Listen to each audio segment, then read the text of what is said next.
एक मोदी जी पर कविता सुनाता हूँ छोटी सी। देखिए मेरी आज भी मान्यता है, कविताएं सरकारों का समर्थन नहीं होती। जब जब जिस काल में कविताओं ने सरकारों का समर्थन किया, या तो कविताएं मर गईं या सरकार गिर गई। मैंने कभी नहीं लिखी किसी सरकार के समर्थन में। एक कविता लिखी वाजपेयी साहब ने जब परमाणु विस्फोट किए तो मुझसे रहा नहीं गया, मैंने उनके समर्थन में एक लंबी कविता लिख मारी और उन्हीं को जा सुनाई। बड़े खुश हुए, बोले बहुत अच्छी लिखी है। मैंने कहा जी दो बातें होंगी, या तो मेरी कविता बचेगी या आपकी सरकार। और इतिहास में लिखा है मेरी कविता बची, सरकार गिरी। अच्छा, आज मेरा एक सच बोलने को मन कर रहा है आनंद भैया, आपसे मैंने कभी शेयर नहीं किया, आज शेयर कर रहा हूं मैं आर्यन के और अनीता के लिए। अटल बिहारी वाजपेयी जी अपने जन्मदिन पर कवि सम्मेलन कराया करते थे जब प्रधानमंत्री थे। 25 दिसंबर को उनका जन्मदिन होता था। एक बार उन्होंने कवि सम्मेलन के बाद जब चाय पिला रहे थे कवियों को, तो अपनी जेब से एक चिट्ठी निकाली और मुझे दे के बोले हरिओम इसको पढ़। वो चिट्ठी किसी कैदी ने जेलर को लिखी थी इलाहाबाद के। डीआईजी जेल जब बनी थी हमारी किरण बेदी जी, तो इन्होंने कैदियों की सुधार के लिए जेलों में कवि सम्मेलन शुरू करा दिए। या तो सुधार के लिए कराए, या हो सकता है उनके दिमाग में ये हो कि कैदियों की सजा में कुछ कमी रह गई है, तो कवि सम्मेलन कराए उन्होंने। इलाहाबाद जेल में कवि सम्मेलन हुआ। वहां एक कैदी जिसको उम्र कैद हो गई थी, उसने एक चिट्ठी जेलर को लिखी। जेलर वाजपेयी साहब का दोस्त था, उसने वाजपेयी साहब को भेज दी ये सोच के कि ये कवि हैं, हंसेंगे। वो चिट्ठी वाजपेयी साहब ने मुझे जेब से निकाल के दी, बोले हरिओम इसको पढ़ के सुना। चिट्ठी में कैदी ने लिखा था, साहब मुझसे कत्ल हो गया, मेरी उम्र कैद हो गई, मैं सजा भुगत रहा हूं। मैं ये जानना चाहता हूं मुझे जो ये कविताएं सुनवाई जा रही है ये मेरे किस जुर्म की सजा है। सत्य घटना। तो अनीता और आर्यन, तुम्हें इन बच्चों से क्या दुश्मनी थी जो इनको कविता सुनाने की सजा दी तुमने, और इतनी ठंड में, और ऊपर से बिना ढके। चलिए सुनिए, मैं सुनाता हूं। तो मैं एक कविता सुनाता हूं मोदी जी पर। एक शब्द उनके खिलाफ नहीं है और एक शब्द उनके पक्ष में भी नहीं है, और कविता में हरिओम पवार जिंदा है। थोड़ी सी पक्षपात बस आखिरी लाइन में हो गई थी मुझसे, वो हो गई थी तो हो गई, इतना तो भारत में चलता है, कोई बहुत ईमानदारी नहीं होनी चाहिए। हमने बड़ी मुश्किलों से भ्रष्टाचार को पाला पोसा, एकदम खत्म कर दें क्या? कहां जाएगा बेचारा। सहज सी कविता सुनिए, मैं केवल उसका एक पहला छंद और एक आखिरी छंद सुना रहा हूं, बीच में से सारा हिस्सा काट रहा हूं उसका। मैं ताजों के लिए समर, लाल स्वेटर भैया आप भी बैठ जाओ। अच्छा, कुछ लोग ऐसे होंगे जो आज शायद पहली बार कविता सुन रहे हो, तो उनको लग रहा हो ये हो क्या रहा है। आप सुन लो मुझे 15, 20, 25 मिनट, फिर आप कई दिन तक सोचोगे कि ये हुआ क्या था। सुनिए, हम तो फकत वक्त, कानपुर के कवि हैं, उन्होंने लिखा, हम तो फकत वक्त के गुलदस्ते हैं, जो चाहे खरीदे, खेले और तोड़ भी दे। जैसे कोई नौजवान लड़की रोमांस के आवेश में किसी बच्चे को जन्म दे और छोड़ भी दे। थोड़ी देर जुड़िए। देखिए, आप जो नए लोग हैं मुझे पहली बार सुन रहे हैं, हाँ समझ में आया होगा, और मैं ये भी जानता हूं आपकी समझ में कितना आया होगा। मुझे ठीक से सुनना चाहते हैं तो एक बात समझ लो, मैं वो कलम नहीं हूं जो बिक जाती हो दरबारों में। मैं शब्दों की दीप शिखा हूं अंधियारे चौबारों में। मैं वाणी का राजदूत हूं, मैं वाणी का राजदूत हूं, सच पर मरने वाला हूं, डाकू को डाकू कहने की हिम्मत करने वाला हूं। मेरी कलम वचन देती है अंधियारों से लड़ने की, राजमहल के राजमुकुट के आगे तनकर अड़ने की। उस कवि का मर जाना ही अच्छा है जो खुददार नहीं। देश जले मैं कुछ ना बोलूं, मैं ऐसा गद्दार नहीं। देश जले मैं ताजों के लिए समर्पण वंदन गीत नहीं गाता, दरबारों के लिए कभी अभिनंदन गीत नहीं गाता। गौन भले हो जाऊं लेकिन मौन नहीं हो सकता मैं। चौथी पंक्ति समझ जाओगे तो मेरी पूरी कविता समझ जाओगे। मैं देखना चाहता हूं मेरी चौथी पंक्ति कितना समझते हो आप, और पूरे हरिओम पवार को समझना है तो उसकी केवल एक पंक्ति समझ लो। फिर पढ़ता हूं, मैं ताजों के लिए समर्पण वंदन गीत नहीं गाता, दरबारों के लिए कभी अभिनंदन गीत नहीं गाता। गौन भले हो जाऊं लेकिन मौन नहीं हो सकता मैं। चौथी पंक्ति मैंने अभी पढ़ी नहीं है। भैया बहुत अच्छे लोग, बहुत अच्छे लोग, मैं समझ गया, बहुत अच्छे लोग हो आप, बहुत अच्छे, लेकिन मैं भी बहुत अच्छा हूँ। ये समझ लो आप, मुझसे पार पाने की कोशिश मत करो। मैंने 40 साल यही काम किया है।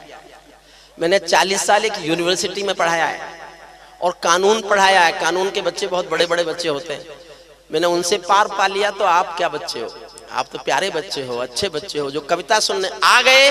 उनके अंदर जो अच्छाई है, मैं उस अच्छाई के बल पर अपनी कविता सुना लेने का दम भर रहा हूँ। सुनिएगा, मैं ताजों के लिए समर्पण वंदन गीत नहीं गाता, दरबारों के लिए कभी अभिनंदन गीत नहीं गाता। गौन भले हो जाऊं लेकिन मौन नहीं हो सकता मैं, पुत्र मोह में शस्त्र त्याग कर द्रोण नहीं हो सकता मैं। पुत्र, सल्यूट आपको। पुत्र मोह में शस्त्र त्याग कर द्रोण नहीं हो सकता मैं। कितने ही पहरे बैठा दो मेरी क्रुद्ध निगाहों पर, मैं दिल्ली से बात करूंगा भीड़ भरे चौराहों पर। मैं गाथा वाचन करता हूँ सिंहासन परिवर्तन की, अच्छे दिन आने वाले हैं नारों के आकर्षण की। कभी किसी भी प्रलोभन में मेरी कलम नहीं बिकती, और किसी भी डर के आगे दिन को रात नहीं लिखती। मैं शब्दों की क्रांति ज्वाल हूँ, वर्तमान को गाऊंगा। जिस दिन मेरी आग बुझेगी मैं उस दिन मर जाऊंगा। जिस दिन मेरी आग बुझेगी, जिस दिन मेरी आग बुझेगी मैं उस दिन मर जाऊंगा। सिंहासन वाले पंखों पर उड़ता नहीं मिलूंगा मैं, सिंहासन वाले पंखों से उड़ता नहीं मिलूंगा मैं। राजभवन के कालीनों से जुड़ता नहीं मिलूंगा मैं धरती पर इंकलाब के स्वर की एक निशानी हूँ। गाते गाते अंगारा हूँ, लिखते लिखते पानी हूँ। गाते गाते अंगारा हूँ, लिखते लिखते पानी हूँ। सत्ता का आकर्षण मेरी भूख नहीं, सत्ता का आकर्षण मेरी भूख नहीं। शाल दुशाला चंदन मेरी भूख नहीं। सरकारी अभिनंदन नहीं चुने मैंने, राजनीति के बंधन नहीं चुने मैंने। कदम पुरस्कारों की चाह नहीं करता, पदम पुरस्कारों की चाह नहीं करता। दरबारों की मैं परवाह नहीं करता, कलम सिपाही बनकर जिंदा रहता हूँ। भूखे बच्चों से शर्मिंदा रहता हूँ, भूखे बच्चों से शर्मिंदा रहता हूँ। पगडंडी से लाल किले तक जाता हूँ, झुग्गी झोंपड़ियों के आंसू गाता हूँ। जिन भी मेरे छोटे भाइयों ने, प्रचंड जी ने तो विशेष वीर रस की कविताएं पढ़ी। किसी भी वीर रस की कवि की कविता का शीर्षक एक ही होना चाहिए, जो मैं कहना चाहता हूँ सुनना। पगडंडी से लाल किले तक जाता हूँ, झुग्गी झोंपड़ियों के आंसू गाता हूँ। लेकिन दरबारों में कवि का शीश नहीं झुकने दूंगा, लेकिन दरबारों में कवि का शीश नहीं झुकने दूंगा। कविता का सिंहासन से संग्राम नहीं रुकने दूंगा, कविता का सिंहासन से संग्राम। एक छंद सुनाता हूँ बस, और एक आखिरी। भारत माँ के घर में नया बसंत दिखाई देता है, समझो तो ही ताली उठाना, वरना तो ऐसे ही चलेगा। भारत माँ के घर में नया बसंत दिखाई देता है, वंशवाद की परंपरा का अंत दिखाई देता है, वंशवाद की परंपरा का अंत दिखाई देता है। तुमने उस दिन परंपरा का सूरज एक उगाया था। हुआ मैं प्रशंसक मोदी जी का, एक ही बात पर हुआ। एक बात मुझे उनका प्रशंसक हो जाने के लिए काफी थी, और आपको लगे ये बात काफी है तो जी भरकर तालियां चाहता हूं सुनना। तुमने उस दिन परंपरा का सूरज एक उगाया था, तुमने उस दिन परंपरा का सूरज एक उगाया था। जिस दिन तुमने संसद की चौखट पर शीश झुकाया था, जिस दिन तुमने संसद की चौखट पर, सल्यूट, जिस दिन तुमने संसद की चौखट पर शीश झुकाया था। बहुत बधाई दी है मैंने परिवर्तन के नायक को। और आनंद भैया मैं एक बात और कह के जाना चाहता हूँ, ज्ञान, मैं पढ़ा लिखा थोड़ा ज्यादा हूँ बाकी कवियों से। अच्छा हंस क्यों रहे? मैंने 30 साल पहले LLD की थी। ये कानून की दुनिया की आखिरी पढ़ाई है, जिसके बाद और कोई पढ़ाई है ही नहीं। हालांकि उस समय मुझे कुछ लोगों ने कहा भाई साहब क्या किया, मैंने कहा LLD के, तो कुछ वो बोले आप B.Ed नहीं कर सकते। अच्छा मुझे उनकी बात अच्छी लगी, मैंने कहा जब पढ़ाना ही था तो B.Ed करके प्राइमरी पढ़ा लेता, LLD करके यूनिवर्सिटी पढ़ा के कौन से ज्यादा तीर मार लिए। एक मेरा ज्ञान सुनना, अगर आप किसी आदमी के साथ उठते बैठते हो और देखते ही देखते वो देश का सबसे बड़ा आदमी बन जाए, तो फिर उसके साथ आपका क्या रिश्ता है ये तय करने का हक उस बड़े आदमी पर मत छोड़ना। ये तुम तय करना कि तुम्हारा उस आदमी से क्या रिश्ता है। मैं अपना रिश्ता तय करता हूँ, 20 साल उनके साथ उठा बैठा हूँ, तब मेरा रिश्ता सुनिएगा और मुझे आशीष देना, मैं इसके सिवा कुछ भी नहीं जीना चाहता। तुमने उस दिन परंपरा का सूरज एक उगाया था, जिस दिन तुमने संसद की चौखट पर शीश झुकाया था। बहुत बधाई दी है मैंने परिवर्तन के नायक को, लेकिन कैसे मर जाने दूंगा आंसू के गायक को। आप विजय के जननायक हो, मैं पीड़ा का गायक हूँ। आप राजपथ के नायक हो, मैं जनपथ का नायक हूँ। आप राजपथ के नायक हो, मैं जनपथ का नायक हूँ। निर्वाचन ने सौंपा है सम्मान तुम्हारे। अगर मैंने छोटे बेटे को खुश कर दिया, उस आनंद भैया, अगर छोटे बेटे ने आनंद से गर्दन हिला दी और वो खुश हो गया, तो मेरे तो आज तक के 40 साल के सारे पढ़े हुए कवि सम्मेलन इस एक कवि सम्मेलन पर न्यौछावर करने की घोषणा कर। मैं जानता हूं उसके समझ में कुछ नहीं आ रहा, लेकिन फिर भी वो प्रसन्न होकर निर्वाचन ने सौंपा है सम्मान तुम्हारे हाथों में, लोकतंत्र की मां संसद का मान तुम्हारे हाथों में, संविधान के पालन का रुमान तुम्हारे हाथों में, तिलक गोखले गांधी का वरदान तुम्हारे हाथों में, अमर तिरंगे की सौंपी है शान तुम्हारे हाथों में, सौंप दिया है पूरा हिंदुस्तान तुम्हारे हाथों में, सौंप दिया है पूरा हिंदुस्तान तुम्हारे हाथों में। जनादेश में आज आपकी सबसे ऊंची थाती है, जनादेश में आज आपकी सबसे ऊंची थाती है। दिया तुम्हारा तेल तुम्हारा और तुम्हारी बाती है, दिया तुम्हारा तेल तुम्हारा और तुम्हारी बाती है। आज आपके कर कमलों में टूटी हुई कमान नहीं, और पगों के नीचे कोई गिरता हुआ मचान नहीं। आज आपके ऊपर नभ है, नीचे ठोस धरातल है, और आपकी सौगंधों में गंगा मैया का जल है, और आपकी अंतिम छंद सुनिए, लंबी कविता है, मुझे 12 लाइन सुनानी है। मैंने 20 लाइन लिखी थी, 8 वो मांग पूरी कर दी गई जो मैं चाहता था।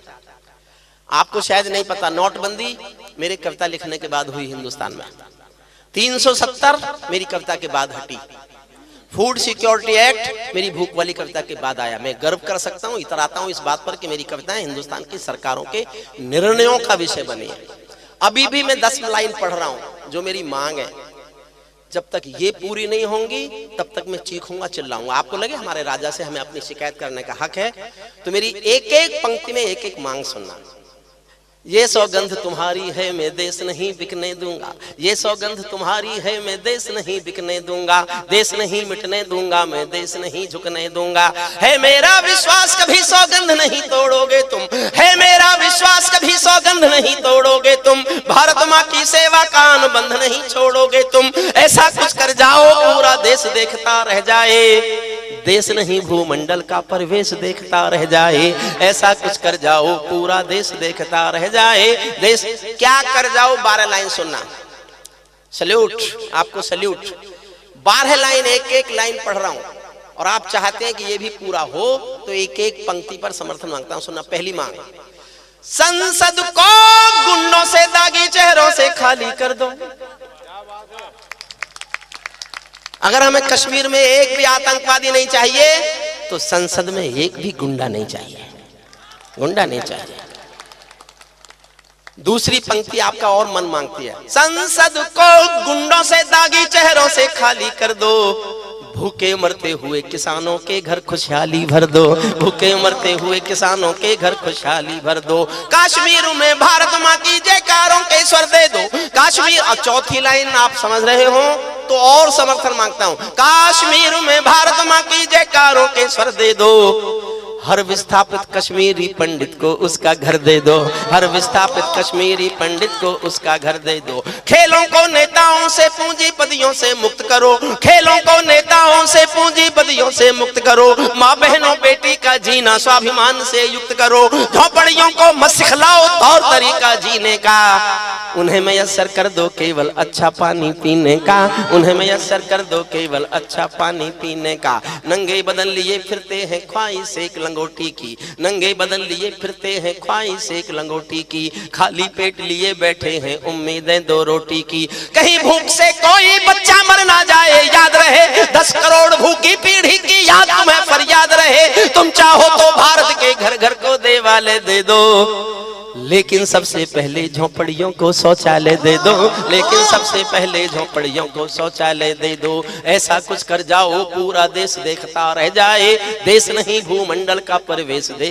अंतिम पंक्तियां सुनना बहुत मन से, मैंने बहुत मन से लिखी। मैंने कहा एक पंक्ति में पक्षपात है थोड़ा सा, आखिर में आपको लगे इतना पक्षपात तो कवि को कर लेना चाहिए।